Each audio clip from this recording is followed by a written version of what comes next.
feel naked. Okay. All right. How's it look?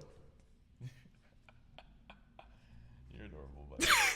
What is poppin'? My name is Cam Daddy D, and this is my boy.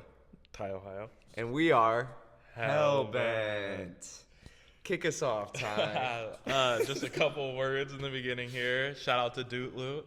This is a place to buy your CDH bling. He's got a lot of Japanese, Russian foils, altruist, sign cards. Check it out at discord.gg/Doot Loot. And then we have an event we want to shout out. The Highlander 2K happening in Cleveland, Ohio on November 15th. We're going to be casting it. There's a lot of prizes, free food, free drinks, and there's additional pricing for the feature matches, which we will be streaming. So come check it out if you can in Cleveland, and if you can't, stay tuned for the stream. Heck yeah. It's going to be fun. Yeah, it's going to be super fun. I'm very excited. I'm very excited. So why am I in a dino onesie today, Ty? Well, we're doing the Dino Cast today. We're going to be talking about Etali 101. All things Etali. Yeah. Because why not? The Dino Boy. So if you want to go ahead and pop out the list, and I guess get us started if you could read Etali. What is Etali? Alrighty. Feel like a child with an iPad here. So Etali is an elder dinosaur. 5 colorless, 2 red pips. Legendary creature. It has trample. Actually, is Etali a girl or a boy? I'm pretty sure they said it was a boy. I don't know. She's the Dino Mommy. I've always said the Dino Queen. Yeah. I don't know. Comment. It's like a car. Cars are always girls, right? Yeah, I don't know. Yeah. Anyways, whenever Etali Primal Conqueror enters the battlefield, each player exiles cards from the top of their library until they exile a non-land card. You may cast any number of spells from among the non-land cards exiled this way without paying their mana costs, and it also has 9 and a Phyrexian green. You can transform Etali, and the backside of Etali, trample, indestructible, 11/11. Whenever Etali Primal Sickness deals combat damage to a player, they get that many poison counters. Sick. So, Sweet. I guess you've been known to play this deck. Why do you like Etali? What's our game plan? Why are you into it? I love gambling. I really just, I don't know. Not that it's fun to just have a streamlined way to win every time. Like, winning's cool, don't get me wrong. But sometimes just gambling to see if you get there is even more fun. So This sounds problematic. I understand why, Clark Sakashima pilots get so, jazzed and into it, because it's like, I could get there, or I could flip and not get there. Etali's kind of a similar way, where you cast Etali, ETB, maybe you get there, maybe you don't, but it's fun either way. Yeah, like Garuda. I learned about this. Oh, yeah, the blue-black blue-black. Etali, Yeah. but it's graveyards. That is kind of fun. Yeah. But, yeah, no, I got into it when we were in hair school, actually. I was like, I love going to these tournaments, but I was like, I want to do something different and just have fun at these tournaments instead of, getting pissed that my Ristic study drew me 13 cards and it didn't get me there. We were both playing Rogsai then. Yeah, Rogsai, and I was like, everybody hated Rogsai, so I wanted something where it wasn't as hated, but was still fast. I don't know. Yeah, interesting. So, how does Etali win? The normal way to win is Squee and Food Chain. Obviously, you get infinite creature mana and then just continuously sack or exile Etali and recast Etali over and over again until you either mill everybody's libraries out or put together a puzzle of other people's cards to win the game. Gotcha. So you just make infinite mana with Squee Food Chain and then cast Etali until you can figure out a way to win? Yep. Is there any other way to win the game besides Etali? There's Dualcaster Twin Flame lines where if, you have another creature, you cast the Twin Flame, you hold priority, you flash in the Dualcaster Mage, you then copy the Twin Flame, target the Dualcaster, and make infinite Dualcaster Mages to swing out and win the game. There's also a post-combat way to win. Or if you're in time, this has definitely been relevant before, where there's time in round, you can't pass, so you can't do exile everybody's libraries and just With win. make the infinite mana and just Yeah, pass. infinite mana, and then you pass. Everybody draws from an empty library, and you win. But if you're in time, you're not allowed. Otherwise, it ends in a draw, right? So, post-combat main phase, as long as you do still have the Squeeze Food Chain infinite mana, you then have a Burgie out to get actual infinite red mana. You cast Eternal Witness with your infinite Food Chain mana, and it's assuming Lightning Bolt and Twin Flame are in the yard. You cast Ewit, you target Twin Flame. You cast Twin Flame, target Ewit with your infinite red mana. You get another Ewit to grab Twin Flame back. Now you can cast it with Strive and target both Ewits to then grab Twin Flame and Lightning Bolt, wash, rinse, repeat, bolt the entire table. So Interesting. It's yeah. like very similar lines to ephemerate lines with Eternal Witness, which in other formats you use ephemerate to flicker your Eternal Witness and grab like some kind of like lock piece. Like you can grab Orange Chant and then you Orange Chant them on their turn and kick it so they can't attack, and then you ephemerate comes back on your upkeep. You blink the Eternal Witness, grab the ephemerate, recast the ephemerate. You can Orange Chant lock people like that. So like a similar kind of like messing with Eternal Witness, which is like a really cool line. I love Eternal Witness, and I mean just the fact that I didn't realize Strive was on Twin Flame for the longest time. I was like, why? Like I don't even care about this.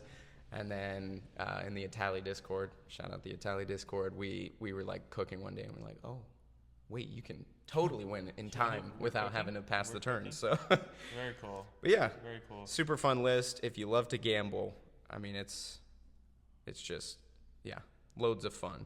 Loads of fun. Loads of fun. So as far as Etali goes, I'm gonna talk about like the reasons why this deck is good, and also like what like hurts this deck and what like is good against this deck. Oh yeah. So I guess besides just having fun, if we're just strictly trying to win, why would you tell somebody to play Etali? What's like the pros? It's probably the fastest deck in the format right now, if you get lucky, right? So it's like, I don't think it compares to a deck like Rogsai or maybe even Ral, but Ral's kind of in a similar vein where you're still like gambling in a way, but it's a little bit better. But I do think Etali is probably one of the faster decks in the format right now, if you get lucky. So there's always the caveat of you could just flip into mana rock, counterspell, and you're like, cool, I lose. I took a screenshot. I played in a tournament yesterday, and our homie Brandon was playing Etali. Yeah. In C3, turn 2, he flips Eldritch Evolution, Food Chain, Eldritch Evolution, Food Chain, Praetor's Grasp to go get a Silence and a Lana Whirl. Yeah, so that's just you to could win. just win. Yeah. You just Eldritch the Etali, cast the Food Chain, Praetor's Grasp. Yeah, get your squee, Food Chain. And it was like a nasty flip. On turn 2, somebody did have a Mind Break Trap. Sure. The person with the Mind Break Trap. Probably the worst card that you want to run into in Etali. I hate seeing Mind Break Trap. I'm like, yep. The person with the Mind Break Trap didn't win the game, though. I just want to point that out. But it wasn't me. It was my Food Chain, though. Oh, okay. Oh, with Lumra? With Lumra. Yeah. Luckily, he didn't take any lands out on the way. It was just on top. Dude. Yeah, so it's good in the sense that it can go so fast. It can present like turn 1, turn 2 wins. Absolutely. And it's also, you don't have to necessarily flip into the win to then win. You could flip into a Rhystic Study, a Mystic Remora, Smothering Tithe, all these other cards that other decks use to prolong the game. You can just as much flip into those. And now, instead of, like I said, turn 1, turn 2, turn 3, you flip into counter spells and mana rocks. It's like, well, that sucks. Or you flip into a Rhystic Study, and now the game does become a mid-range. Like, okay, we're going to grind this out. Well, and you're drawing like clone effects, so you can just like clone Etali from your hand, or that's the hope, do whatever else you need to do, right? Yeah. So what, besides, I know we mentioned Mind Break Trap as like a really good card against Etali. I run Guttural Response because of Mind Break Trap. That's it. Yeah, and I've been playing Orange Chant for Etali as well. It also works against Ral. Or Rogsai. But what is like the things that are good against Etali? What's a reason to not play Etali? Rhystic Study.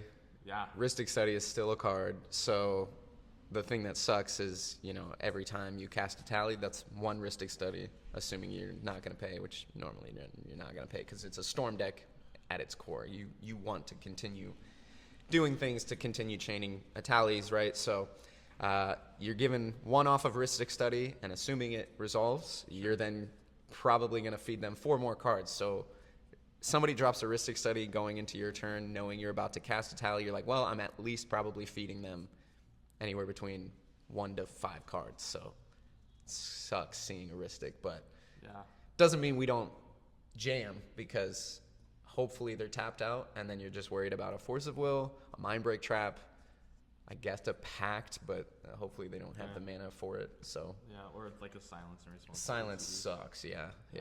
That's also terrible. As far as like Ristic or Mystic, what's your game plan? If you're in seat 4, and 2 players or 1 player drops a value and you're going into your turn 2 and you're about to cast a Tali, do you have a way to deal with these, or are you just pushing through and hoping that they don't have it? We're running things like Natural State, which is literally just destroy target artifact or enchantment with mana value 3 or less. So it hits like Ristic, Mystic, even Breach, if we're there. And then Nature's Claim, which is a really good one too. Boseiju as well? Yeah, Boseiju, obviously. Stuff like that. But just there are a couple effects. Yeah, just to get rid of it at instant speed. Going into your turn is the hope. If you're tapped out, like a lot of the times it's just hopefully they don't have it because, just like there's a graph out there, right, of the turbo decks.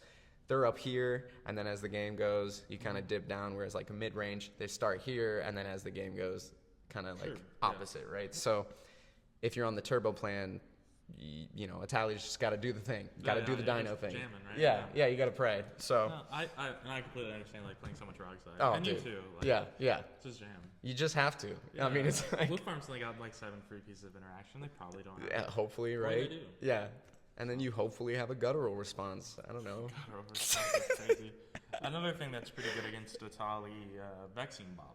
Yeah. So Vexing Bobble sucks, obviously, because I don't know. Vexing Bobble's goated. well, no, against Etali. I think it's a good card, yeah, but it's tough because obviously you're casting without paying their mana costs. So anything you get off Etali is going to get countered. Yeah, you can still cast them, and they can go to graveyards. So if you had like an Ewed or a Noxious Revival in hand and you flip into a Food Chain, you could still cast said Food Chain, throw it into the yard, and now at least you can maybe get it on your next turn or something, right? You can still get your Burgie triggers on cast. Exactly. Or like Emrakul, you can still get the Emrakul cast trigger. Or and like, Squee Food Chain still works through a Vexing Bobble. You just exile their whole library. Exile everybody's libraries. Casting Food Chain over or I didn't even Squee think over about and that. over. Yeah, you can Usually still if win. I'm Vexing Bobble, I'm feeling super safe. Yeah, no. Yeah. And there's a cool interaction. I nerded out about it because it's what helped me in Steel City. If you cast a Veil of Summer, I remember Illumra had a Vexing Bobble out. And I don't know what turn this was. It was so long ago. But I started out my turn just like casting Veil of Summer. And they all kind of looked at each other like, yeah, you got it. And I was like, cast Etali? And they're like, yeah. And then the Etali stack is there. And they're like, you can cast it, but it'll get countered. And I was like, I cast that Veil of Summer, though, which says spells you control can't be countered. So it does, in fact, Are you work on through Vexing Bobble. anything else like Veil of Summer? Like there's Destiny Spinner, Aldraslor Shepherd, Frenzied Bait. No, what's the new one? There's a new 2-mana one. There is a new one. Damage can't be prevented also. True. Like DCM combos. But at the end of the day, if they got it, they got it. Like, I think throwing cards into Etali, like Destiny Spinner, almost kind of defer the deck away from that turbo game plan. And it really wants to lean on, like, let's set up maybe a Vexing Shusher and a Destiny Spinner and then cast Etali. Whereas most of the time it's like, if I would have just cast Etali the turn before and nobody had anything anyways, I would have been fine. Yeah. And now the Rogside beat me before I could even... Yeah, they just cast Necro and won. Just wins. So I think in the beginning, it was definitely like maybe I throw these in, but as I played the deck, I was like, I mean, if you just cast an early Etali, for the most part, You're probably good. Yeah. You can always just flip that thing and Right. kill blue farm. And you then, have to have a Force of Will, and you have to have a Mind Break Trap. Pact of Negation is, I mean, turns 1 through 3 is like most of the time they're not gonna have I feel that like mana. people are just like not keeping interaction as much. Like, Yeah. It's It's greedy. getting greedier. That's why the which deck makes works. Etali better. That's literally why the deck Makes Rock works. better too. Yeah. Turbo has definitely been on the up, which people have been talking about. Bring stacks back, but then it's like, who's gonna play stacks? Yeah. I don't think anybody wants to. I tried yesterday.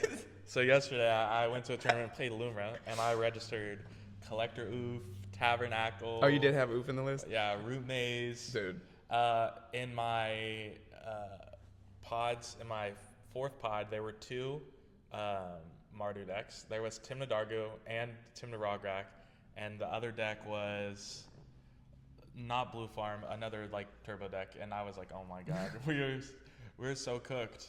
And another one I played in was Ral, Rogsai, and another turbo deck, and I was on Lumra, and again, it's just like super cooked. Yeah. I didn't see, in half my games, didn't see turn 2. Yeah. Yeah. It does. It just feels like a lot of games, not every game, a lot of CEDH games lately is just like, who's going to cross the finish line first? Yeah, it seems like whoever's jamming first is just winning, which is crazy. Whereas before, it definitely felt like whoever goes for it first, or whoever goes for it first, usually gets stopped, and then the person that goes for it after wins. Depending on how. That's how it used to feel. Yeah. Every game, and now it's like Yeah. most of the time, kind of feels like the first person going for it is just winning these games. It's true. I played 5 games and only saw turn 4 one time. Dang. Yeah.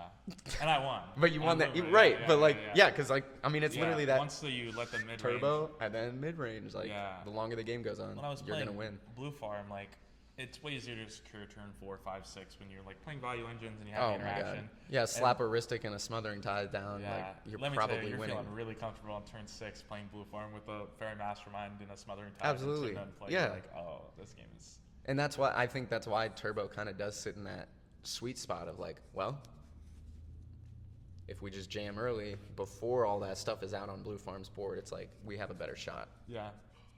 Well, let's take a peek at the actual list here. You got it pulled up there? Yes, sir. Just to go over a couple of things, as someone who doesn't play Etali, Yeah. couple Ask things your that, like, questions. pop out of me. There's a Planeswalker in this deck. Oh yeah. So I guess how does this Planeswalker fit into this 7 mana Planeswalker fit into this turbo deck where we're just trying to like cast Etali as fast as possible? So Chandra is awesome. For one, it's a copy effect. A very expensive copy effect at that, but it is a copy effect. Really what I've loved it for, though, is when I've been in those mid-range hell games, there's Drannith's out, there's like stupid creatures that I'm like, dang, I'm not winning this, like Kinnon's out, Timna, like all this stuff. That -4 ability where Chandra deals 8 damage divided as you choose among any number of target creatures and or planeswalkers has come in clutch in so many games, and the fact that you can use it right away. If I've cast Etali 2 times in the game already, right? It costs 11 mana. Chandra costs 7. Cast Chandra, -4 immediately. Deal with the Drannith, deal with all these things. And I never hate seeing it flipping into her, because then if I don't get there on the turn that Chandra drops, it is a +1 ability. So the following turn I can just do it again. Interesting. So it's one of those, like, yes, it's 7 mana, kind of sucks, but we're hoping to just flip into it. Flip into it. But like I said, there's been games where I hard cast it, and whether Etali's already out and you use that +2 ability to add some mana to try to just keep going. Sure.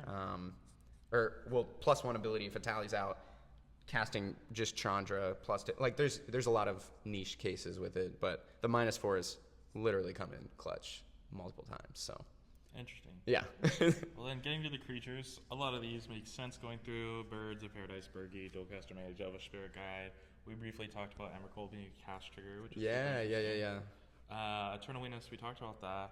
Avendo Brush Razor. Yeah, dude. A new card from Edge of Eternity's Precon. It's a super cool card. The It's Core fun. Vault people are going bananas. for Oh, this I'm card. sure. I'm so sure. why are we running Avendo Brush Razor in Etali? Yeah, so on the surface level, it's probably like, why is that in the list? It's you like know, the Orcish Lumberjack. yeah, well, in the legendary rule, you're not sacrificing. So every time you make a tally tokens, it's like that's not how that works. I wish it did, but it's not. But the main reason is because we run cards like Orcish Lumberjack, right? Every time you sack a forest or whatever, Avendo is like almost like a Ristic Study in Gruul with the things like it has the sacrifice of land ability on Avendo itself. Hold on, stay with me. But then we run things like Orcish Lumberjack. We run things like Wild Cantor, Tinderwall, Eldritch Evolution, not the token stuff, Lotus Petal, crop rotation. Yeah, like a bunch of the Flare of Duplication, right? Like a lot of the sacrifice non-token things within the deck itself. So it kind of just pseudo synergizes with the deck, and the fact that you get the top card to just really try to keep going. There's just been a lot of niche cases, and even like copying an Avendo to get more cards off the top. Like it's a weird card, but it also weirdly works. Interesting. Yeah, it's kind of fun. Yeah, I like that kind of like cast from exile thing. There's another Magic format called $30 Budget Vintage. Shout out to those guys. $30 budget. Yeah, it's a thing from Cincinnati. It's the vintage ban list, but your deck has to be under $30 on TCG Player. Dang. And okay. the deck that I've been playing in that is Gruul, like cast from exile. So it's running like Questing Druid, Amped Raptor, like a bunch of cool stuff. Avendo is like a playable card. Alila is another card that deck gets to run. So very cool synergy stuff. I love that game plan of just like, let's just go stupid and exile our stuff and just like try to cast a bunch of lightning bolts from exile and kill you. It does stay exiled, right? So it's not completely useless as long as Avendo's still out. Like if you exile, I don't know, literally anything, and then you can't cast it that turn. Next turn, as long as you sack another land or any non-token, you can still use it. So it's an interesting card. Yeah. So. And then just going through real quick, Fury. That's to deal with the stacks creatures. Yeah, dude. Fury's good. Weird niche thing with Fury. If Food Chain is out, you can cast it for its evoke cost, and with the evoke cost still on the stack, you can respond to the evoke by exiling it to Food Chain for 6 freaking creature mana. So pretty sexy. Hot. Yeah. That is hot. The Sticker Goblin makes a ton of sense, and then we're to Hellkite Courser, however you say it, and Hunting Velociraptor, which are like notoriously Etali cards. Oh yeah. So I guess if you want to touch on those specifically. Yeah, I mean, Hellkite Courser is probably, it's just such a good, cast Hellkite, bring Etali in. If you're able to cast something to copy Etali, throwing it back, then you can start copying the Hellkite Coursers. You have a bunch of freaking 6/5 flyers with haste, There's been weird situations with that where you just have a bunch of flying dragons that you can then swing at people, which is hilarious. Threaten life totals. But Hunting Velociraptor specifically is super good. This deck aggressively mulligans, and seeing a Hunting Velociraptor, late game not very good, but early game, if you can cast that thing turn 1 and 2 after mulling to like 4 cards, not only being able to cast Etali for that 3 mana, but it lasts until the end of the turn, right? So casting Etali for 3 and then copying it, then you can cast it for 5 because it just adds commander tax, then 7, then 9 versus 7, 9, 11, 13. Yeah, makes a big difference. So it's huge. Yeah, it's huge. And you can swing with Etali, hit somebody or whatever, and then you can actually cast Hunting Velociraptor later because it says dinosaur spells you cast have Prowl. So not going to happen as much, but still could be relevant. Super fun. Imperial Recruiter makes a ton of sense. We have a bunch of creatures. Oh, yeah. We're in Gruul. We don't have that many tutors. Yeah. Jaxus. Jaxus is super good. Card with a lot of text. Yeah. So if you want to talk about Jaxus for a second. So with Jaxus specifically, right? For one, you talked about an Imperial Recruiter can in fact search for Jaxus. So if you flip into Imp Recruiter, the ETB, you can find Jaxus, which is dope, to then copy Etali because it goes to hand. Super awesome. But the fact that you can blitz it, so it becomes basically like a heat shimmer and discard a card. But you get to draw cards off of making that token copy of Etali if you let the token die, because it gives the sacrifice it at the beginning. Hold up. Blitz. If you cast this spell for its blitz cost, it gains haste, and when this creature dies, draw a card, sacrifice it at the beginning of the end step. So yeah, it's really cool. Honestly, the fact that Imp Recruiter can grab it is a big part of it. Yeah, and it's a creature copy effect, so harder to interact with. Sure. And Imp Recruiter can grab like we'll get to in a second. Squee. It can grab. Can it grab Treasonous Ogre? Yeah, Treasonous Ogre is the most important one. Yeah, which we'll get to in a second. Yeah. Going through again, Orcish Lumberjack, Ragavan, Reckless Barbarian. These are all pretty normal. Rionia is a card that can make a ton of Etalis. Rionia Super basically scary. is also just a win con with it's Etali. So scary, yeah. Make Rionia's 4, 5, 6, 9 copies of Etali. Yeah, Rionia's Stupid. scary. Simian Spirit Guide, Squee, Tinderwall, the Goat, Treasonous Ogre. That's the thing we're looking for right now. Pop Most early games, Etali. yes. He always has it, guys. Most games you want to get out Treasonous Ogre because not only are you then casting Etali, but hopefully you have a copy effect in hand. Yeah, like you just want to go crazy. It's our Nas. That's our Nas. I don't know about that one. Getting into the sorceries, a new card that is doing some really cool stuff in some other formats. Devastating Onslaught. Yeah. Super cool card. Yeah. It's at its floor. You flip into it, you cast it for 0. Obviously won't target you have to target, but it won't create any copies. But it can feed Rionia count. Like that's the floor of the card. You flip into it, it doesn't do anything. The ceiling, obviously, being an XX and red, I've cast it for like 11 mana. So you get 5 copies of Etali. Like the ceiling is win the game, basically. Yeah. So it sucks, obviously. Not like, as you noticed, there's no other X spells in this list. You hate X spells. I hate flipping into nothing. You've talked about it before. Yeah, but at its ceiling, Devastating Onslaught, unless you're flipping into it, I mean, it could just say win the game. Yeah. So I've been a big fan. Making more Etalis is how the deck wins, right? So it's like as many things as we can throw into the list that do so. Devastating Onslaught has a really cool deck in Standard right now. Okay. There's a creature called Temur Battlecrier, which it just costs like 1 in Temur, and it says each creature. It says like if you control a creature with power 4 or more, spells cost 1 less to cast. Yeah. And you just like copy them and make a bunch, and then you can cast Devastating Onslaught super discounted to make a bunch more Temur. It's so good, dude. Yeah, it's a cool card. It's fun. Eldritch Evolution makes a ton of sense. Oh, yeah. We're again Gruul. We need tutors. Yeah. Electro Duplicate, super cool card. It has flashback, so you get basically a free mulligan on your Etali flip. Free mulligan. Electro Duplicate is super sexy because it's got that flashback. Yeah. So if Etali's out, let's say we Troggered or something, right? No cards in hand, but a gamble. That gamble says copy Etali because you can grab Electro Duplicate, throw it in the yard. Very cool. Boom, copy Etali. Very cool. Yeah, the flashback on that's like big. So good, so good. You got Gamble, All-Star, and have to run it. It's so good. Geosurge makes a ton of sense. We're just trying to guess Etali. Glimpse the Impossible. Very cool card. Yeah. Usually you see it in Ral. Yeah. Our buddy Sam actually, he was playing Ral and he cast that card and I was like, it's like 3 mana, make 3 Eldrazi. At the worst. At the worst, I was like, I don't hate it. It's free. And off of Etali flips, you just get the top 3 cards, so it could end up being, the win or like more gas. So free spells are good. It completely refunds itself. Yeah, if you I really like it. Don't cast anything. It's a big storm card. Yeah. Then we've got Heat Shimmer, another copy, Infernal Plunge, Jessica's Will, and then a weird card, Metamorphosis. Just a one-time food chain effect. Stupid good. Also, triggers a Avendo Brush Razor. Oh my god.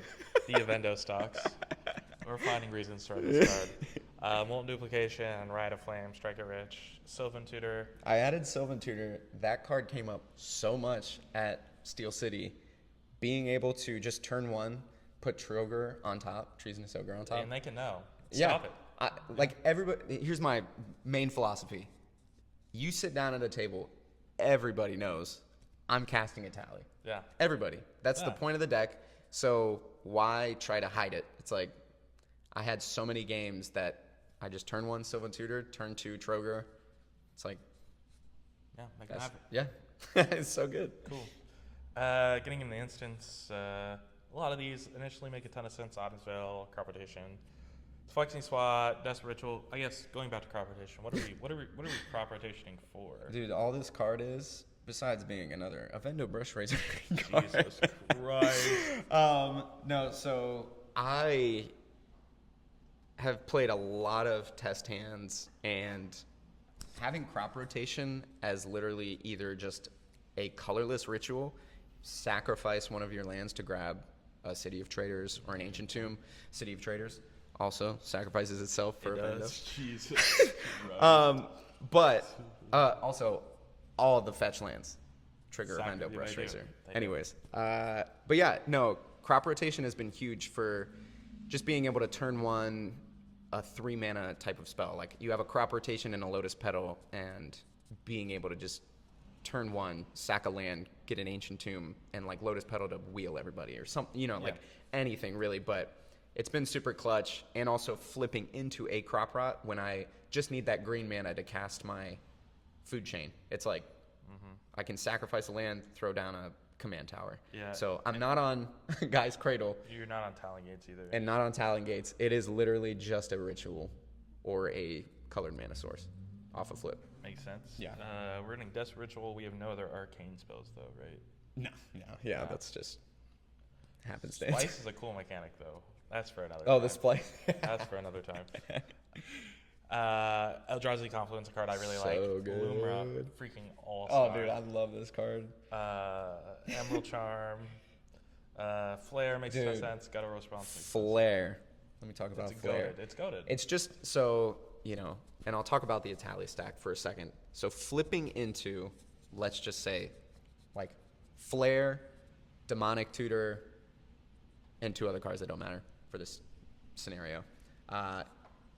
Because you are able to order the stack, like you actually have to cast and order what you're trying to do, Flare can copy a Demonic Tutor, Yeah. which again just says win the game. It's the same thing with Offer You Can't Refuse. If I flipped into a Blue Farms Offer, or like a Rock Size Offer You Can't Refuse, I'm able to target spells on the stack with it because it is ordered. A lot of people think the Etali stack happens all at the same time, which is not true. The Etali Resolution does, and that's why Ristic Study is triggered 4 times, not once at a time, but you do still have to order that stack. So Offer You Can't Refuse, being able to target another spell, super huge to get 2 treasures, flaring another Demonic Tutor. It's so sweet. Well, even if like you just are trying to get like Rionia count up, just being able Exactly. Like, here I'll pack this thing. Everything. I'll like force of will this other Yep. thing. Now I have 4 instead of 2. There's a weird, if you flip into, again, super niche, but Reanimate and like an Eldritch Evolution, you order the stack so that Eldritch Evolution happens last. Since it's an additional cost. Exactly. To go to the graveyard You have to immediately. cast it so like if a tally goes to the graveyard, you can then later cast Reanimate targeting a tally. Super cool. Specifically Eldritch though, because it's an additional cost to cast Yep. it as sack. It has to be as an additional cost. Yep. Super sexy. Lightning Bolt, Natural State, Nature's Claim, Noxious Survival. Open the Omen Pass. This is another weird one. Yeah, because it's only for creature or enchantment spells. You're never, maybe in some weird scenario, you might cast it for the creatures you control, get +1/+0. Probably not, though. It's obviously another way. It's a ritual for 4, a 3-mana ritual for 4 that says cast a tally. Sure. Or the ceiling, like I said, you flip into a tutor and open the Omen Paths. It just says win the game. You can add green mana and then tutor for Food Chain. Sure. Super sexy. Rest of the instants look pretty chill. Rest of the artifacts, very normal, what we would expect. Enchantments, only 3, Carpet, Food Chain, Breach. Yep. Lands, 26 of them, nothing too crazy or spicy there. Yeah. And then just, I guess, some things notably that we're not running. Yeah. So we're not running any Algisaur Shepherd or a Destiny Spinner, any of those effects. No. We're not running Delighted Halfling. Yeah, I'm not even on Delighted Halfling, which some people, I don't blame people for running it. I've just had so many scenarios where I cast an uncounterable Etali, and after winning that game, literally being like, did anybody have anything? No. Yeah. And even so, if they did have something, they would have countered the food chain anyways, right? So, Mind Break Trap, Force of Will. I'm really only worried about those two spells. And Silence, but you can't even do anything about that. Notably, you're not running any extra turn spells, which being a turbo deck, like Rox has on them. All of them, yeah. And all the Mardu decks are on all of them. You're not even on seed time. No. So what's the thought process with not running the extra turn spells? Because they're so good. It's a gamble, right? So if I cast that Final Fortune, and even if I have more copy spells that I can cast next turn, I'm not guaranteed to win the game. Sure. If Etali was that good and it was guaranteed every time you flip Etali, you're gonna win, I would run all of them. But it's not, right? So it's too risky. It's too risky. And your gambling deck. You're gambling. Yeah. You're just it's not good enough. And like I said, sometimes there is the switch up of okay, I flipped into a Smothering Tithe. This game just became a mid-range game plan. Yeah. So it definitely switches up, and not on Cradle. Cradle's it messes up mulligans. I'm not a big fan. Sometimes it doesn't tap for any mana on turn 1 or turn 2, and you just kind of have to sit there. Pretty bad in this deck. I'm just on the turbo game plan. If you're on the mid range, I think it's phenomenal, but not a big fan here. Sweet. Well, that's the deck. That is the deck. Is there any other Etali wisdom or any other like Etali things you want to share with everybody or talk about? Let me look just to make sure here.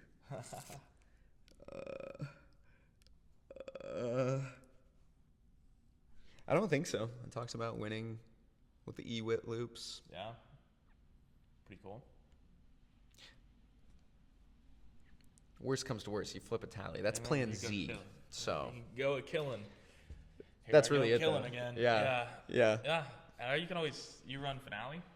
No X spells besides Devastating No X spells. I was gonna say you can't even go Finale kill. Dang. Well, sweet. That was Etali.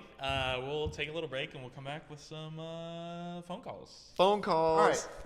And we're back. Sick. We're going to hop into our viewer phone call segment of the show. We've got a few voicemails. Yeah, we are. Let's hop into our first one. Let's do it. All right. You ready? Let's do it. Yes, I was calling to see if I could get an appointment for tomorrow for the car. This is Debbie Spirit, SPEERT, 614-716. I wanted to see if I could get an oil change. And I do have a coupon for it for $39-something. Okay, thank you. Bye.